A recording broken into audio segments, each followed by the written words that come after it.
The men in the Union trenches hold their breath as the sky begins to lighten over the fields outside Petersburg.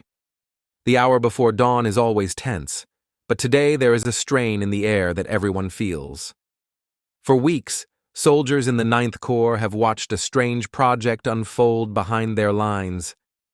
Pennsylvania coal miners from the 48th Regiment tunneled forward through the Virginia dirt, disappearing each day into a narrow shaft cut into the hillside. They worked in darkness, shoring the walls with scraps of wood and hauling out dirt and sandbags. Now that tunnel lies beneath the Confederate fort ahead, filled with thousands of pounds of black powder. Every man on this part of the line knows what is supposed to happen next.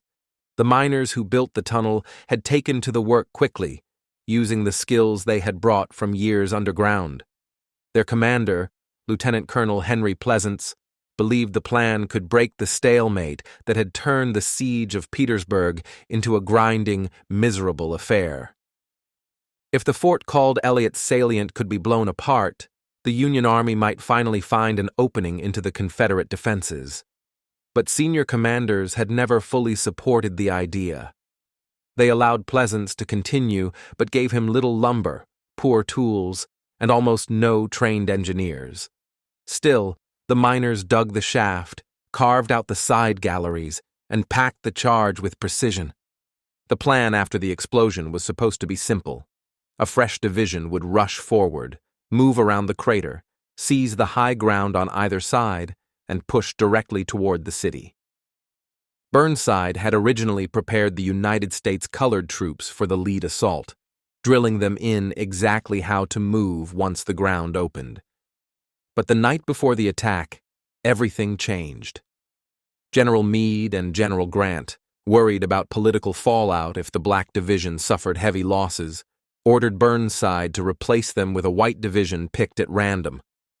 The division chosen, under General James Ledlie, had not rehearsed the attack, and had only vague instructions about what to do once the mine went off. Just after 3 a.m. on July 30th, the miners lit the long fuses. Soldiers crouched in the trenches, gripping their rifles, waiting for the earth ahead to lift. But the minutes dragged on with nothing but silence. The fuse had gone out somewhere in the shaft. Rather than abandon the plan, 2 volunteers crawled back into the suffocating tunnel, relit the line, and scrambled out. Their courage kept the operation alive. At 4:44 a.m., the explosion finally hit.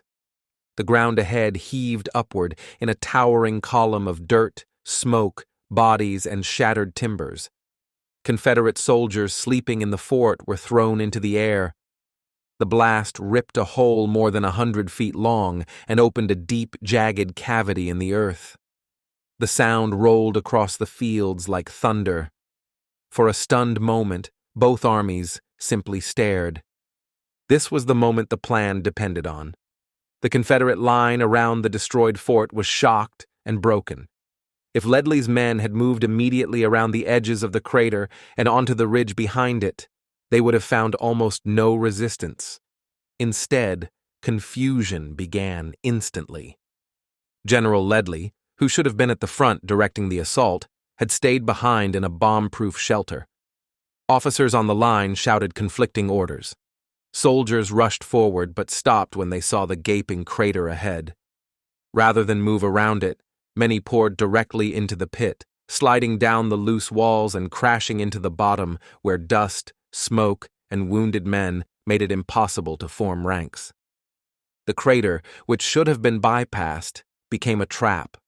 The first wave of Union soldiers found themselves packed together with no clear path forward. The steep clay walls crumbled under their boots as they tried to climb out. More units arrived, only to be funneled into the same confined space. Officers yelled for ladders that had never been brought forward.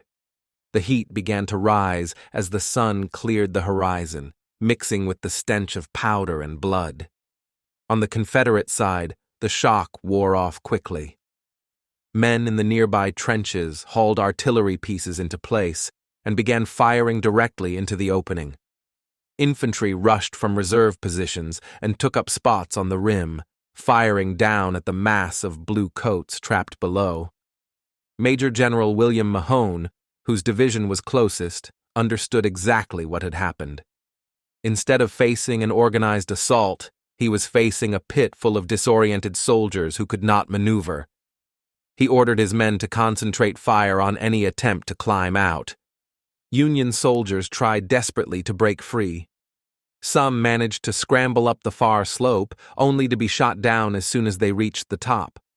Others dug at the walls with bayonets, or even bare hands to make footholds. Dozens collapsed from heat, exhaustion, and wounds. Still, the men kept coming, pushed forward by the units behind them, who could not see the disaster unfolding. Eventually, the United States Colored Troops Division, initially trained to lead the attack, was ordered forward. They advanced with determination through smoke and scattered bodies, facing deadly fire from multiple sides. They reached the crater and pushed beyond it in places, fighting hand to hand in the trenches. But without support from the collapsed front line, and without any clear direction, they were forced back again and again. By late morning, the Union attack had completely stalled. The Confederates now had full control of the edges of the crater, using it like a shooting gallery. Shells burst overhead, spraying dirt and metal fragments down onto the trapped soldiers. The bottom of the pit became a horrible tangle of the living, wounded, and dead. One officer later wrote that men lay as thick as shingles along the crater walls. When Burnside pleaded for permission to reorganize and try again, Meade refused. The attack was a failure, and he demanded it be ended. Shortly after, Mahone's men made a final push, driving any remaining Union soldiers out of the pit and across the open ground toward their own lines. Many were shot as they ran. By midday, it was over. More than 3,800 Union soldiers were killed, wounded, or captured. Confederate losses were far lower, though the initial blast had annihilated an entire regiment almost instantly. What had begun as a daring engineering plan ended with soldiers trapped in a hole they were never meant to enter, victims of poor leadership and confusion at the highest levels. In the aftermath, a court of inquiry placed much of the blame on Burnside and Ledlie, though Meade's and Grant's decisions also cast long shadows over the disaster. Burnside was relieved of command, and Ledlie's military career effectively ended. The soldiers who survived carried memories of suffocating dust, desperate cries, and the terror of trying to climb crumbling clay walls under relentless fire. The siege of Petersburg would drag on for months, but the crater remained a scar on the landscape and on the men who fought there, proof of how a single misstep in war can turn innovation into catastrophe. Thank you for listening to Last Post History. Subscribe for more true stories from the world at war.